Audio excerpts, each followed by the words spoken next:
Now we are in the tools section, as you can see, and we will go to AI Generator Pro and talk about it. That's my favorite tool personally because it's boosting my creativity very much, and I like AI Generator Pro a lot. So in here we have quite a few options when it comes to being creative. First of all, Generator Pro allows us to generate images based on text. Let's write some text right now. For example, home on a farm. And without checking any other options, let's just click generate. And now, as you can see, the image is processing and it generated a little bit of an image. Now, if I go back to edit, you can see some advanced options here, and I will actually reset those options. You can turn them off or on, and you can see additional prompt and negative prompt. Negative prompt is important to lock out of the image some elements that you don't really want to see there. Additional prompt might help you with extra styling or extra adjectives that will describe your image better. So let's click generate again with those default settings now.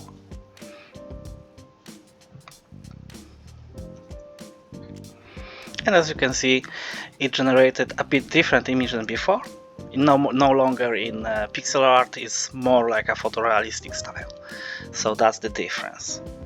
Let's go through all the options on the right side. So we have those options. Upscale. Upscale works very similar like in Enhancer Pro.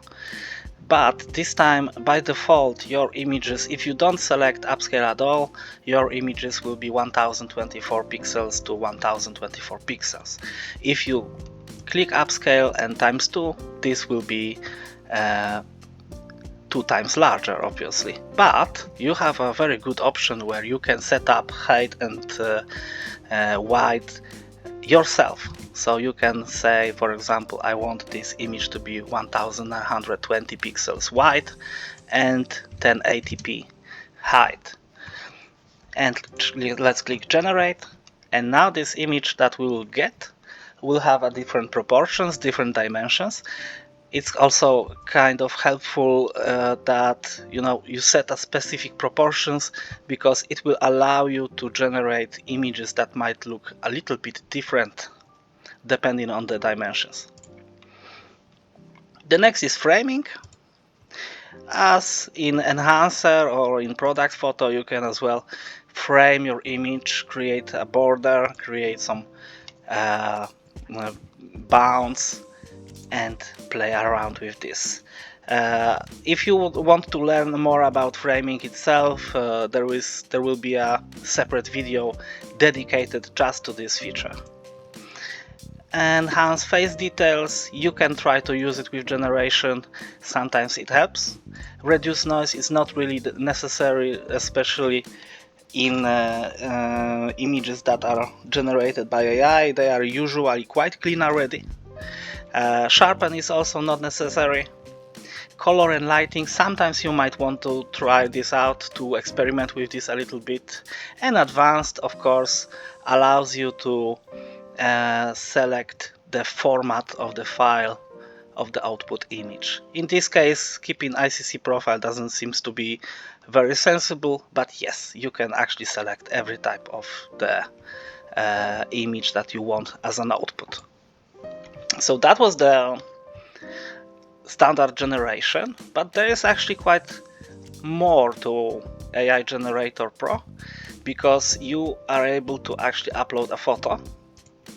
So for example, we will upload this photo of a person, and we have multiple options that we can do with this photo. We can, for example, pick one of the presets and try to reimagine this person as somebody completely different but with similar face. For example, we can try to put this person in a Paris style. Let's try this out. Because the initial photo is quite small, I will upscale this a bit, actually even maybe 3 times. And let's click generate. As you can see, the AI took the face from the initial photo and generated a brand new image with this person in Paris. That's the before and that's after, completely different photo.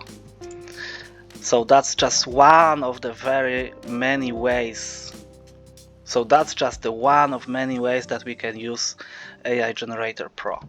The second way is to take advantage of image edges and colors, or maybe just edges.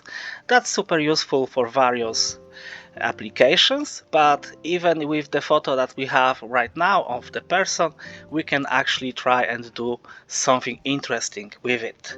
We can, for example, maybe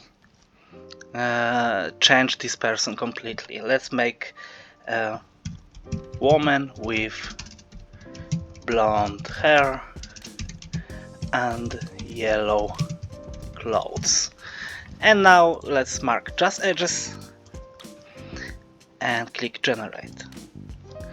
Now the AI should take into consideration just the edges of objects on the image, not really the face itself, but rather what's on the image, and generate something completely new based on that. So we wanted a woman with blonde hair and yellow clothes, and it generated exactly that from the initial photo. As you can see, the position of the model is exactly the same, and the lines align correctly. What's changed is what we wanted to be changed. And that's all about AI Generator Pro. It has multiple functions, it has a lot of features that are very useful, very powerful. But remember, you don't have to use all of them, you don't have to know all of that to get great results.